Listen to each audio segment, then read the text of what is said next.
Assalamualaikum warahmatullahi wabarakatuh. Saya akan menyampaikan materi tentang hiwalah. Yang pertama, definisi hiwalah. Menurut bahasa, yang dimaksud dengan hiwalah ialah al-intiqa dan al-tahwil. Artinya memindahkan atau mengoperkan. Adapun menurut Abdurrahman Al-Jaziri berpendapat bahwa yang dimaksud dengan hiwalah menurut bahasa ialah pemindahan dari tempat satu ke tempat yang lain. Sedangkan pengertian hiwalah menurut istilah para ulama berbeda-beda dalam mendefinisikannya.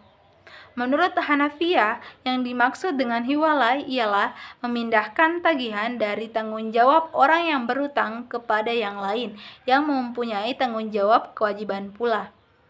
Sedangkan menurut Syihab Al-Din Al-Qalyubi, yang dimaksud dengan hiwalah ialah akad yang menetapkan pemindahan beban utang dari seseorang kepada orang lain. Dari definisi tersebut dapat diambil intisari bahwa hiwalah adalah pemindahan hak berupa utang dari orang yang berutang kepada orang lain yang dibebani tanggungan pembayaran utang tersebut. Yang kedua, dasar hukum hiwalah. Hiwalah merupakan suatu akad yang dibolehkan oleh syara karena dibutuhkan oleh masyarakat.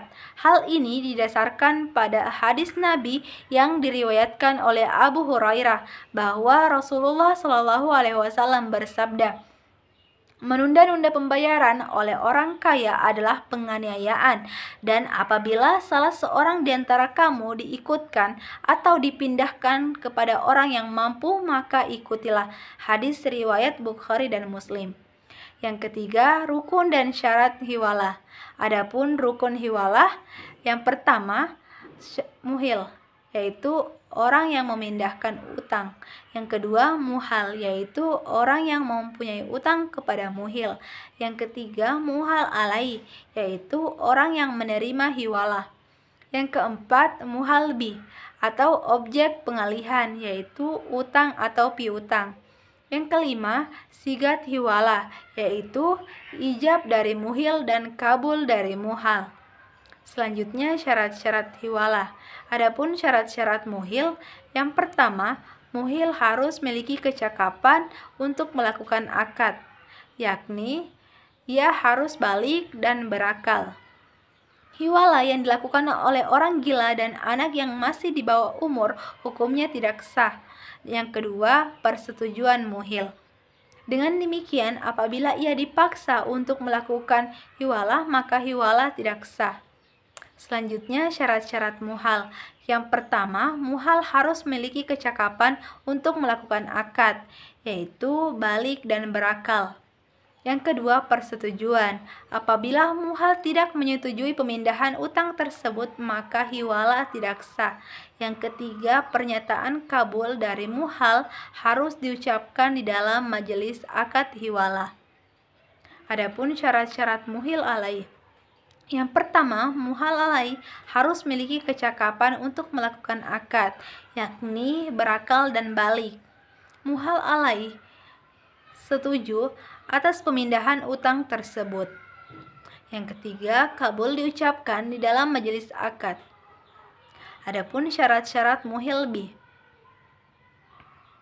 Muhil bih harus berupa utang, yakni utang muhil kepada muhal. Utang tersebut adalah utang yang sudah tetap. Selanjutnya, yang keempat adalah macam-macam hiwalah. Mazhab Hanafi membagi hiwalah dalam beberapa bagian. Ditinjau dari segi objek akad, maka hiwalah dapat dibagi dua. Apabila yang dipindahkan itu berupa hak menuntut utang, maka pemindahan itu disebut hiwalah al-haq atau pemindahan hak. Sedangkan jika yang dipindahkan itu kewajiban untuk membayar utang, maka pemindahan itu disebut hiwalah adain atau pemindahan utang. Ditinjau dari sisi lain, hiwalah terbagi menjadi dua pula, yaitu yang pertama, hiwalah al-muqayyadah atau pemindahan bersyarat, yaitu pemindahan sebagai ganti dari pembayaran utang pihak pertama kepada pihak kedua. Yang kedua, hiwalah al-mutlaqah atau pemindahan mutlak, yaitu pemindahan utang yang tidak ditegaskan sebagai ganti pembayaran utang dari pihak pertama kepada pihak kedua. Assalamualaikum warahmatullahi wabarakatuh. Saya Muhammad Aryan akan menjelaskan tentang definisi dari kafalah dan dasar hukum kafalah. Al-kafalah secara etimologi berarti jaminan, beban, dan tanggungan. Secara terminologi, sebagaimana yang dinyatakan para ulama fikih selain Hanafi, bahwa kafalah adalah menggabungkan dua tabungan dalam permintaan dan hutang. Definisi lain adalah jaminan yang diberikan oleh penanggung atau kafil kepada pihak ketiga, yaitu pihak yang memberikan hutang atau kreditor maf'ul lahu, untuk memenuhi kewajiban pihak kedua, yaitu pihak yang berhutang atau yang ditanggung. Dalam buku Ekonomi Syariah versi Salat itu juga kembali disimpulkan menjadi 3 bagian, yaitu kafalah adalah akad yang mengandung kesanggupan seseorang untuk mengganti atau menanggung kewajiban hutang orang lain apabila orang tersebut tidak dapat memenuhi kewajibannya. Kafalah sebagai akad yang tertuang di dalamnya tentang kesanggupan seseorang untuk menanggung hukuman yang seharusnya diberikan kepada sang terhukum dengan menghadirkan dirinya, atau disebut juga sebagai kafalah an-nafs. Kafalah yang tertuang di dalamnya tentang kesanggupan seseorang dalam mengembalikan jaminan pada orang yang berhak. B. Dasar hukum kafalah dijelaskan dalam Al-Quran surah Yusuf ayat 66 yang artinya, Yakub berkata, sekali-kali aku tidak akan melepaskannya. Pergi bersama-sama kamu sebelum kamu memberikan janji yang teguh kepadaku atas nama Allah bahwa kamu pasti kembali kepadaku. Ayat Al-Quran di atas memberikan penjelasan bahwa dalam jaminan atau tanggungan al-kafalah harus terkandung suatu perjanjian akad yang kokoh antara para pihak, serta harus berlandaskan rasa saling percaya atas nama Allah Subhanahu wa Ta'ala, agar semata-mata akad itu terjadi karena keyakinan seorang Muslim itu sendiri. Terima kasih. Rukun dan syarat wakalah. A. Rukun wakalah. Pihak pemberi kuasa muwakil, pihak menerima kuasa wakil, objek yang dikuasakan taukil, ijab kabul sikhat. Adapun syarat wakalah yaitu al-muwakil, seseorang yang mewakilkan pemberi kuasa disyariatkan memiliki hak untuk bertasarruf atau pengelolaan pada bidang-bidang yang didelegasikannya. Pemberi kuasa mempunyai hak atas suatu yang dikuasainya. Di sisi lain juga dituntut supaya pemberi kuasa itu sudah cakap bertindak atau mukhallaf. Kedua yaitu al-wakil. Penerima kuasa pun perlu memiliki kecakapan akan suatu aturan-aturan yang mengatur proses akad wakalah ini, sehingga cakap hukum menjadi salah satu bagi pihak yang mewakilkan. Seseorang yang menerima kuasa ini perlu memiliki kemampuan untuk menjalankan amanah yang diberikannya untuk pemberi kuasa. Tiga yaitu taukil. Objek mestilah suatu yang bisa diwakilkan kepada orang lain, seperti jual beli, pemberian upah. Para ulama berpendapat tidak boleh menguasakan sesuatu yang bersifat ibadah badannya. Keempat yaitu sigat. Sigat dirumuskannya suatu perjanjian antara pemberi kuasa dengan penerima kuasa. Isi dari perjanjian ini berupa dari pendelegasian pemberian kuasa pada penerima kuasa. Tugas penerima kuasa oleh penerima kuasa perlu jelaskan untuk atas pemberian kuasa melakukan pemberian suatu tindakan tertentu. Macam-macam wakalah, Dari segala pembatasan, wakalah al-muqayyadah adalah akad wakalah di mana wewenang dan tindakan si wakil dibatasi dengan syarat-syarat tertentu. B. Al-wakalah al-mutlaqah adalah wakalah di mana wewenang dan wakil tidak dibatasi syarat dan kaidah tertentu tanpa menyebut dari yang diinginkan dari segi spesifikasi. A. Al-wakalah al-khusuh adalah wakalah di mana prosesi pendelegasian wewenang untuk menggantikan sebuah posisi pekerjaan yang bersifat spesifik. B. Al-wakalah al-ammah adalah akad di wakalah di mana prosesi pendelegasian wewenang bersifat umum tanpa adanya spesifikasi. Baik, bismillahirrahmanirrahim. Saya Muhammad Farhan selaku pemateri keempat akan menjelaskan mengenai wakalah. Yang pertama itu definisi wakalah.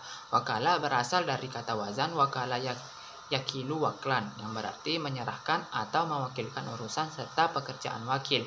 Sedangkan menurut beberapa ulama mendefinisikan wakalah yaitu yang pertama golongan Malikiyah. Wakalah itu seseorang menggantikan atau menempati tempat yang lain dalam hak kewajiban. Golongan Hanafiyah yaitu seseorang menempati diri orang lain dalam pengelolaan. Yang ketiga golongan Syafi'iyah, menurutnya seseorang menyerahkan sesuatu kepada yang lain untuk dikerjakan ketika hidupnya. Menurut ulama fiqh klasik al-Dimyati, al-wakalah itu seseorang yang menyerahkan urusannya kepada orang lain yang dalamnya terdapat penggantian. Sedangkan menurut Imam Taqi, wakalah itu seseorang yang menyerahkan hartanya untuk dikelola kepada orang lain ketika hidupnya. Dari beberapa definisi tersebut dapat diambil kesimpulan bahwa wakalah itu penyerahan dari seseorang kepada orang lain untuk mengerjakan sesuatu, di mana perwakilan tersebut berlaku selama yang mewakilkan masih hidup. Selanjutnya yaitu sumber atau dasar hukum wakalah. Yang pertama Quran surah Al-Kahfi ayat 19 yang artinya, dan demikianlah kami bangunkan mereka agar di antara mereka saling bertanya. Salah seorang di antara mereka berkata, "Sudah berapa lama kamu berada di sini?" Mereka menjawab, "Kita berada di sini sehari atau setengah hari." Berkata yang lain lagi, "Tuhanmu lebih mengetahui berapa lama kamu berada di sini. Maka suruhlah salah seorang di antara kamu pergi ke kota dengan membawa uang perakmu ini, dan hendaklah dia melihat manakah makanan yang lebih baik, dan bawalah sebagian makanan itu untukmu. Dan hendaklah dia berlaku lemah lembut, dan jangan sekali-kali menceritakan halmu kepada siapapun." Selanjutnya itu bersumber dari hadis bahwasanya Rasulullah SAW mewakilkan kepada Abu Rafi dan seorang Ansar untuk mewakilinya untuk mengawinkan atau kawin perkawinan Nabi dengan Maimunah binti Al-Arits. Hadis ini diriwayatkan oleh Malik dalam Al-Mutawatta. Selanjutnya itu rukun dan syarat wakalah. Yang pertama rukun wakalah. Rukun yang pertama itu pihak pemberi kuasa atau muwakil, kedua pihak penerima kuasa wakil, objek yang dikuasakan atau wakil, dan terakhir ijab kabul atau sigat. Selanjutnya itu syarat wakalah. Yang pertama al-muwakil, yaitu syaratnya seorang yang mewakilkan pemberi kuasa disyaratkan memiliki hak untuk bertasarruf atau pengelolaan pada bidang-bidang yang didelegasikannya, karena itu seorang tidak akan sah jika mewakilkan sesuatu yang bukan haknya. Syarat kedua itu pemberi kuasa mempunyai hak atas sesuatu yang dikuasakannya. Di sisi lain juga dituntut supaya pemberi kuasa itu sudah cakap bertindak atau mualaf. Kedua, syarat al-wakil. Yang pertama itu penerima kuasa pun perlu memiliki kecakapan atas suatu aturan yang mengatur proses akad wakalah ini, sehingga cakap hukum menjadi salah satu syarat bagi pihak yang diwakilkan. Kedua, seseorang yang menerima kuasa ini perlu memiliki kemampuan untuk menjalankan amanahnya yang diberikan oleh pemberi kuasa. Yang ketiga itu syarat dari taukil, yaitu syarat dari taukil itu objek mestilah sesuatu yang bisa diwakilkan kepada orang lain seperti jual beli, pemberian upah, dan sejenisnya yang memang berada dalam kekuasaan pihak yang memberikan kuasa. Para ulama berpendapat bahwa tidak boleh menguasakan sesuatu yang bersifat ibadah badaniyah seperti sholat, dan boleh menguasakan sesuatu yang bersifat ibadah maliyah seperti membayar zakat, sedekah, dan sejenisnya. Selanjutnya itu syarat dari sigat. dirumuskannya suatu perjanjian antara pemberi kuasa dengan penerima kuasa, dari mulai aturan memulai akad wakalah ini, proses akad, serta aturan yang mengatur berakhirnya akad wakalah ini. Kedua itu isi dari perjanjian. Isi dari perjanjian ini berupa pendelegasian dari pemberi kuasa kepada penerima kuasa. Kedua, tugas penerima kuasa oleh pemberi kuasa perlu dijelaskan untuk pemberi kuasa melakukan suatu tindakan tertentu. Dan yang terakhir itu keempat, macam-macam wakalah. Dari segi pembatasan, yang pertama itu al-wakalah al-muqayyadah adalah akad wakalah di mana wewenang dan tindakan si wakil dibatasi dengan syarat-syarat tertentu. Misalnya, jualan mobil dengan harga 100 juta jika kontan, dan jualan mobil 100 juta jika kontan dan 150 juta jika kredit. Yang kedua itu al-wakalah al-mutalaqah. Akad ini di mana wewenang dan wakil tidak dibatasi dengan syarat atau kaidah tertentu. Misalnya jualan mobil tanpa menyebutkan harga yang diinginkan. Yang kedua itu dari segi spesifikasi terbagi dua, yaitu yang pertama al-wakalah al-khossah adalah wakalah di mana prosesi pendelegasian wewenang untuk menggantikan sebuah posisi pekerjaan yang bersifat spesifik dan spesifiknya telah jelas. Contohnya membeli Honda tipe X. Yang kedua itu al-wakalah al-ammah adalah akad wakalah di mana prosesi pendelegasiannya wewenang bersifat umum tanpa adanya spesifikasi. Contohnya belikan aku minuman apa saja. Mungkin itu saja yang sempat saya jelaskan. Lebih dan kurangnya mohon dimaafkan. Assalamualaikum warahmatullahi wabarakatuh.